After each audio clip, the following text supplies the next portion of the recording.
Happy Tuesday. It's Tuesday, right? Happy Tuesday, August 4th, 2020. Today's daily Bible readings with the Wesley Center come to us from Psalm 17, 1 through 7 and verse 15, Genesis 32, verses 31 through 21, Acts 2, verses 37 through 47, or you could have read Psalm 78, 1 through 8, and 17 through 29, and Deuteronomy 26, 1 through 15, and then again, tack Acts on to the end of that. So today, though, I want to look at Genesis 32, 3 through 21, and follow up on this story of Jacob that we've kind of been dancing around, and we talked about yesterday with Jacob just finally getting fed up with Laban and his shenanigans and calling him out. And after he had fled and Laban got mad and, kind of came after Jacob and all that. And now, like I said yesterday, Jacob is getting ready to enter into the land of his brother, and he's having second thoughts about it. He's a little afraid, and rightfully so. But I want to talk about something first, because I've titled this thing for today, Reparations, because that's really what I think is going on here, and it points to an idea that you see throughout the Bible. So, reparations, the word reparation, what do I mean by that? Well, if you look it up, because there are these wonderful things called dictionaries that tell us what words mean. It's amazing. It's like we don't have to make it up on our own. So, if you look up the word reparation, it says a making amends, a making up for a wrong or injury. And then another definition of it is anything paid or done to make up for something else. That is compensation. So, and that's out of Webster's Unabridged Dictionary, so it has to be right. So what is reparation about? Well, the idea is that sometimes, probably most times, it's not just enough to say you're sorry, right?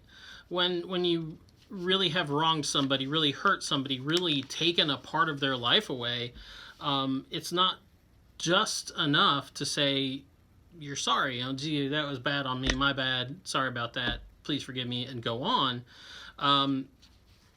You can do that, and it's up to the person whether or not they want to do that. But sometimes when you are truly sorry and you truly realize the wrong that you've done to another human being, other human beings, sometimes you really have to show it. You really have to show that. And that's what the idea of reparations is about. It's actually restoring what you took away from that person to show that how seriously apologetic you are, and how much you want to kind of restore this relationship. And so that goes back to what I'm saying. Jacob knew he had wronged his brother by this point. I really think that probably the lights came on when he was dealing with his kind of crooked father-in-law Laban, and he realized maybe just how much it stunk to be on the other end of that. Jacob knew his brother had a good reason to be angry, to the point even of murdering him, and Jacob had good reason to be afraid. Jacob, like I said, I think he was genuinely sorry. He had been gaslighted enough by his father-in-law Laban to know how it felt.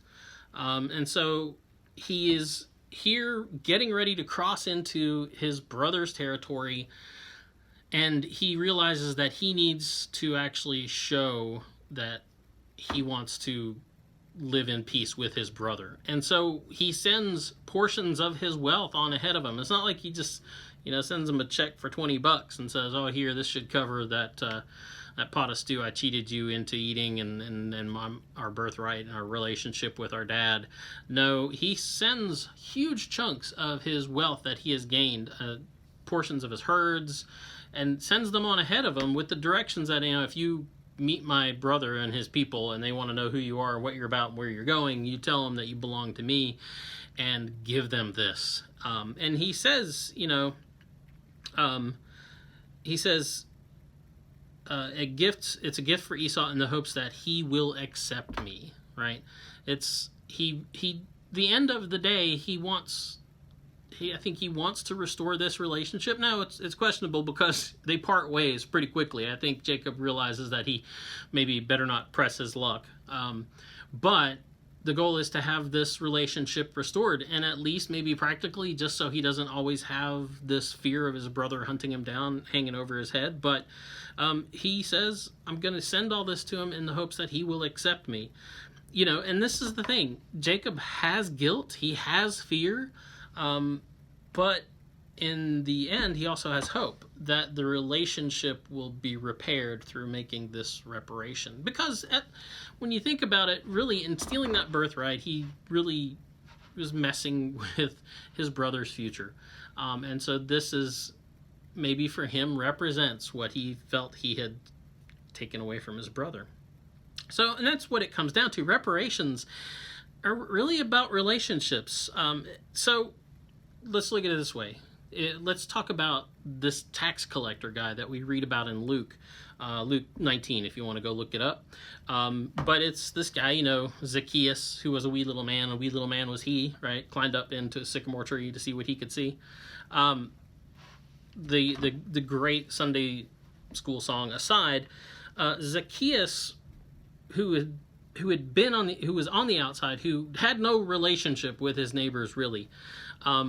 When Jesus enters into relationship with him and invites himself over for lunch, Zacchaeus is so taken by that and so taken by Jesus' presence and willing to be present with him that he responds to that presence by making a reparation to those he had sinned against, and specifically the people he had stolen his wealth from.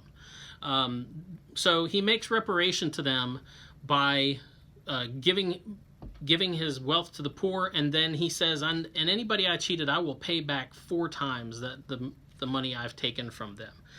And on that, Jesus then declares him to be a son of Abraham, right? It restores, basically saying he is restored to this family, to this covenant.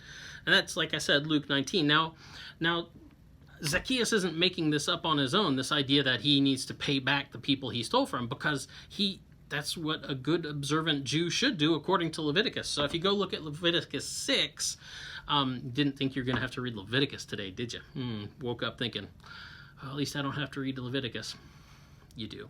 Anyway, Leviticus 6 tells us that God expected the Israelites to restore what they had taken from their neighbors before they even approached his altar to make an atoning sacrifice for forgiveness. So in other words, if you stole something from your neighbor, if you cheated them out of something or benefited by telling them a falsehood, if you just stole their property from them, you need to go back and you need to pay them back, not just what you stole, but then a percentage on top of that, and then you can come to my altar and I'll forgive you and I'll restore, because forgiveness is about, in that covenant, is about being restored to this community with God.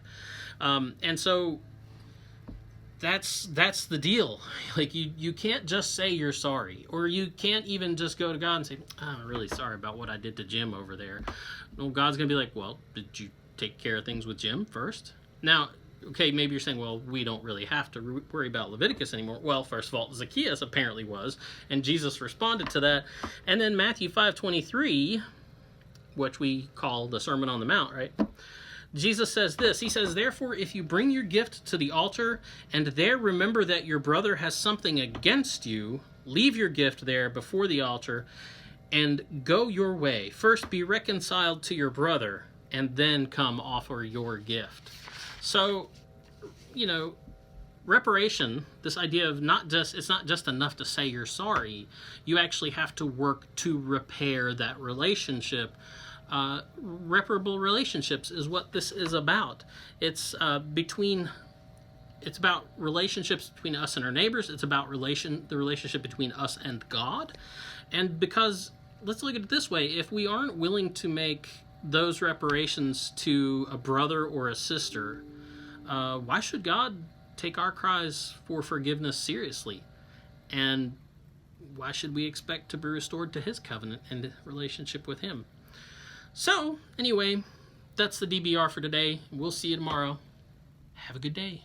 Boop.